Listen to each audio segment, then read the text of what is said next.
Hello, scrubbers.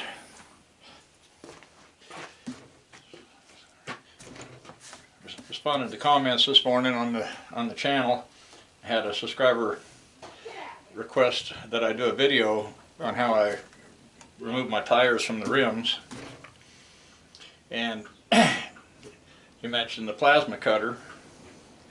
And for a steel rim, yeah, you could cut right around here by the bead, and break it loose, and then break the bead on the tire, and you slide off this end, and then remove the metal band here from the bead on the other side. But I told him I wouldn't recommend doing an aluminum rim. I mean, it'll cut aluminum rim with the plasma cutter, no problem. But if you ran into a magnesium rim, you might have a nice little fire on your hands, and you can't put it out with water. It just get going better, and then you're gonna have a tire on fire. So, and then another thing I found out, I had a bunch of aluminum rims out here on tires on them and everything, and the neighbor took them over and used a log splitter to break the bead and whatnot and remove the tires from the rims. And brought the rims back to me because he wanted the tires. And so I took all the pieces, and I took the aluminum rims in and the pieces, and you get a better price for aluminum rims than you do for cast aluminum. But all the pieces, they price that as cast aluminum. So I'm afraid if you cut the ring here on the aluminum rim, you're going to have that piece of aluminum. They might only give you cast aluminum price on it. So you're kind of defeating your purpose. I have seen a few tire machines, fairly cheap really, on the marketplace. So if you get a lot of tires and rims, that might be the thing to do. Or talk to your local tire shop, and if they're not super busy, they might break them down for you for $1 a piece or something, and then they'll get rid of the tire for another $3. But we'll go ahead and I'll show you how I do it. We'll get started here. I come right about at the edge of the tread right here, somewhere right in that area. Drill a 1/4 inch hole, and I come here by the bead. There's a line out about a 1/4 inch, and I'll drill a hole there. Now if this gets taking a long time, I'll go ahead and speed it up. I'm going to use this old Sawzall Mastercraft jigsaw. I don't know, 3-4 months ago I picked up a bunch of stuff from a woman called. I guess her dad died, and they were just cleaning the house out, and I got all kinds of screws and nuts and bolts, nails, all kinds of stuff, and this was one of the things in it. And what I've done, I've got it set up down here on a foot switch.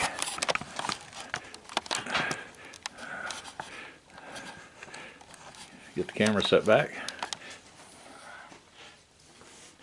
I got it set on a foot switch, and then I just velcroed the trigger here. So 1/4 inch hole works about great for the jigsaw blade, and I'm running I think it's 12 teeth per inch. I'm not sure how loud this is going to be, so you may, if you're wearing earbuds, you might turn your volume down. Okay, here we go.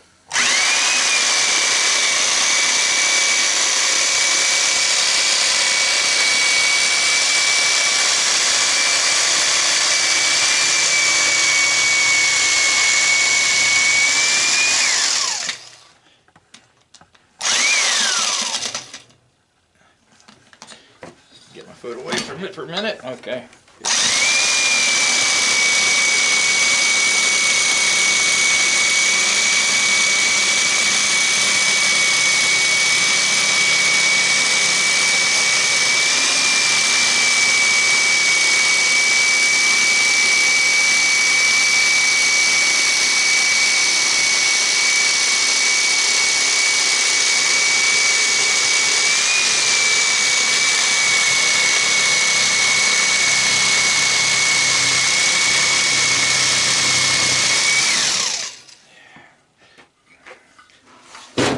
what I've been doing is once I get these tore down, cut down, I'd cut everything up, cut the band up and everything, or the, you know, bead up,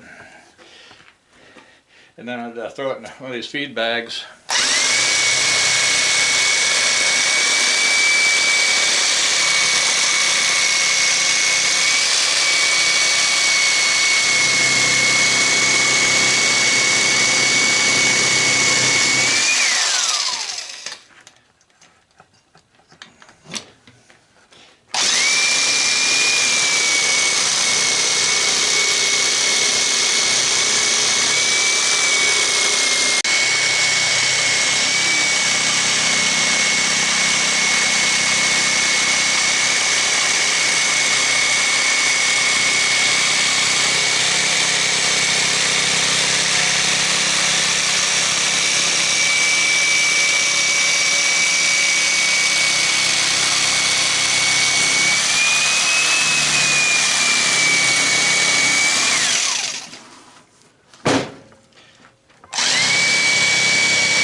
thought I'd try something different on this one instead of cutting all the way around here.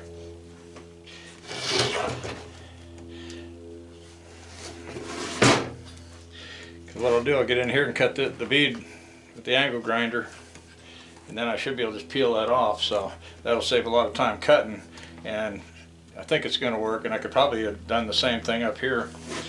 Now one thing, you know, they don't like taking tires at landfills because the way the tire is made, I guess it holds that bubble of air, and with that bubble of air in there, the tires will end up, you know, floating up to the surface, and so I think that's why they don't take tires.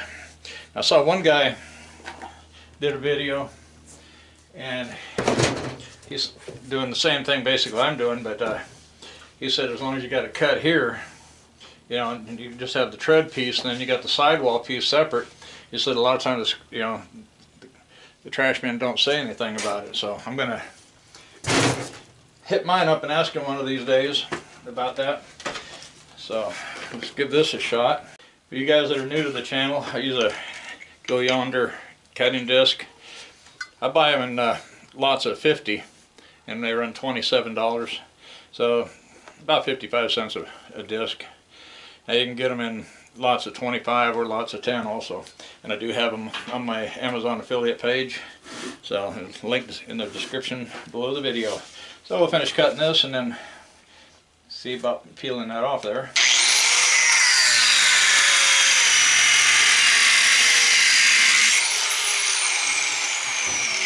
Yeah, I think that'd be the way I'm going to start doing it now. Just make that one cut out by the tread, and then like I did here, just make that little cut there where I can get in there with the angle grinder, make that cut.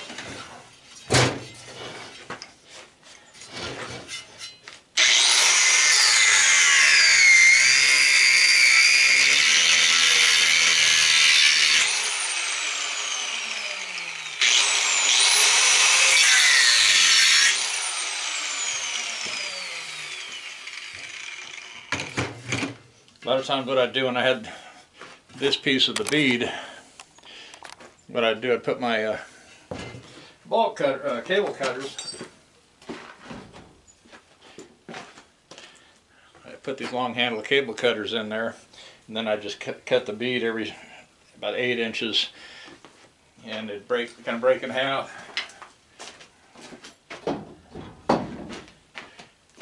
Throw them in a feed bag, but I might just throw one of these tires right on top of the dumpster and see if they take it, or see if they throw it out. Just see what they do. But yeah, it takes a little time. So like I said, I'm doing it the way I did that second side. If I would have done that on the first side, I probably would have saved a good 5 minutes at least, and make the Sawzall blade last a little longer.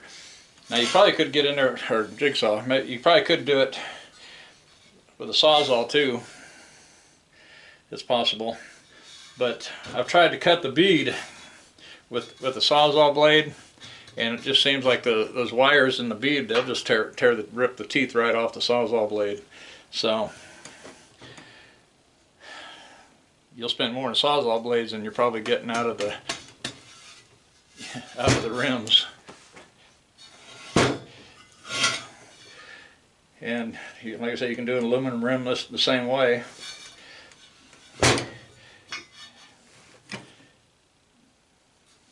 You know, the biggest thing is disposing of the tire, really. So, hope you guys enjoyed the video. I mean, kind of a short one. It's not really making a lot of money, but it's something that a lot of us scrappers come across. A lot of us come across tires with wheels on them, and we got to deal with got to get the tire off the wheel to scrap the wheel, and then we got to deal with the tire. So, and I think anything under a 19-inch rim tire runs $3, and then it's $4 or something like that if it's a 19-inch or over. So price goes up. I think they have drives different places around the country every now and then, and you can get rid of them, you know, in some of these drives. I've never seen them do it here in Oklahoma, unfortunately. So anyway, that's how I do it. Kind of down and dirty, but it gets the job done. You can make better money tearing other stuff down, but you know, if you got to get them out of your way, you got to get them out of your way. So you can't just fill them up. I guess if you had enough, you could fill up a mini storage and then just let the mini storage go delinquent, and all you're out is whatever month's rent you paid on the mini storage. So if you had 100 tires, you're looking at least $300 for disposal fees. So throw them rent a mini storage for 40 bucks or something, and leave them in there. I guess you could do that, but I wouldn't recommend it. But you know, it would be better than tossing them off in a ditch somewhere. You know, but if the garbage man will take them like this, because they're not going to float to the surface like this. I have taken my porta band, and I got a little table for it, and I have, you know, cut these down into like 6 or 8 inch pieces, and thrown them into a feed bag, and never had a problem with it. I mean, you figure you can throw, you know, a rubber tire is a rubber tire. You know, they take lawnmower tires as long as it's on the riding mower. They take bicycle tires, you know, stuff like that. So, I mean, as far as rubber in the landfill, you got rubber in the landfill regardless of whether or not your tires are going there. So, and, you know, they do recycle a lot of tires and whatnot, but if you can't get into one of them programs, you might be able to do it this way. So, if you get a chance, you can check with your trash man and see if they'll take them like this. If not, you may have to cut them up smaller. So anyway, that's it. So I want to thank everybody for watching and remind you of the Amazon affiliate link. And it's only the 50s today. It's 58 in here right now, so pretty nice. Of course, I got the south door shut, so I'm not getting that south wind. And I might it's 5 o'clock. I've still got about an hour of daylight. I might drag that one outboard out there and give it a couple of cranks, see what happens. I don't know. I might wait till tomorrow. But anyway, that's how I do my tires. So hope that helps you guys, and we'll see you in the next video. Bye-bye.